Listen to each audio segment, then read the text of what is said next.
তুমি যেটা করেছো সেটা কি ঠিক করেছো? ভুল।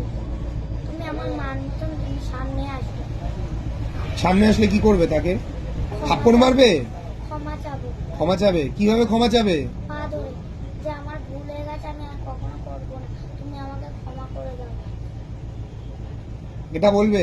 হ্যাঁ। আর যারা যারা দেখেছে এই ভিডিওটা সবাই তো তোমাকে বলছে তুমি বাজে মেয়ে। তুমি কি এরকম বাজে মেয়ে থাকবে না ভালো মেয়ে হবে? নাকি সবাইকে বলবে থাপ্পড় মারবো? ভালো মেয়ে হবো। হ্যাঁ, ভালো মেয়ে হবো। তুমি কথা দিচ্ছ তো? হ্যাঁ। ভালো মেয়ে হবে তো? হ্যাঁ, ভালো মেয়ে হবো। সত্যি? হ্যাঁ, প্রমিস? promise। ভালো মেয়ে হবে তো? হ্যাঁ। তোমার জন্য আর তোমার মায়ের মুখ নিচু হবে না তো? আর কোনোদিনও মাকে মারবে? না। মাকে ভালোবাসবে তো? হ্যাঁ। গেটের ভিতরে যাবে তো? হ্যাঁ।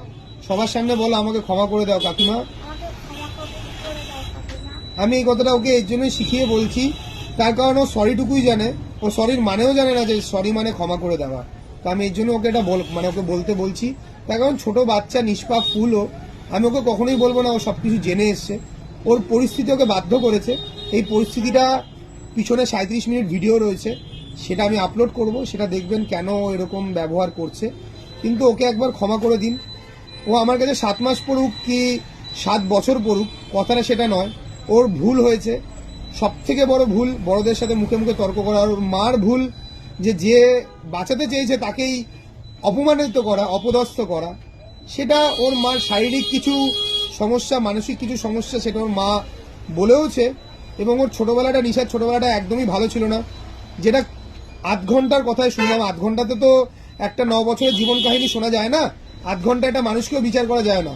তো মানুষ এখন 1 মিনিটের রিল দেখে মানুষ যেটা বিচার করে নিচ্ছে, আমি মানুষজনকে বলবো প্লিজ একবার ওর ভবিষ্যৎটা ভাবুন। ওর ছবিগুলো নিয়ে প্লিজ মিম বানাবেন না। আপনাদের কাছে আমি জোর হাতে ক্ষমা চাইছি, ওর হয়ে আমি ক্ষমা চাইছি আপনাদের কাছে। আপনারা যারা যারা ডাকবেন আমাকে, আমি সবার কাছে গিয়ে দুয়ারে দুয়ারে গিয়ে ক্ষমা চেয়ে আসবো। কিন্তু ওকে ক্ষমা করে দিন।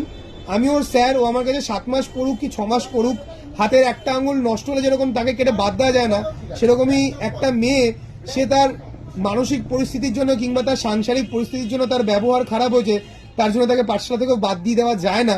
তাকে আমি বাদ দিতে কখনোই পারবো না।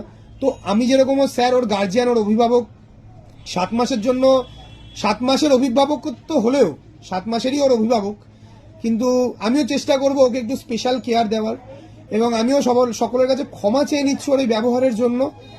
এবং আমি চেষ্টা করব ও যেন ব্যবহার ভালো করে, ও যেন একজন মানুষের মতো মানুষ হয়ে ওঠে, একটা ভালো মেয়ে হয়ে ওঠে। বিস্তারিত অন্য ভিডিওতে রয়েছে, পরে সেটা দেখাবো। ওর হয়ে আমি ক্ষমা চাইছি। তুমি আপাতত জোরহাত করে ক্ষমা চাও। কি করে ক্ষমা চাইতে হয় জানো? সেটাও জানো না। কি করে ক্ষমা চাইতে হয়? তোমার মা কিভাবে শেখাচ্ছে? সরি, আর করবো না। সরি না, বলো আমাকে ক্ষমা করে দাও। আমাকে ক্ষমা করে দাও, আর কখনো করবো না। তুমি তোমার জন্য অনুতপ্ত, তুমি বুঝতে পারছো তুমি যে ভুল কাজ করেছো। হ্যাঁ। আর কোনোদিন করবে না তো? করবে আর কোনোদিন? আর করবো না। মনে থাকবে? হ্যাঁ। আর তোমার মাকে আমি বারবার বললাম 3টে কাজ, ওকে কাউন্সিলিং করাবে, সেই রিপোর্ট আমাকে এনে দেবে। ঠিক আছে, যাও।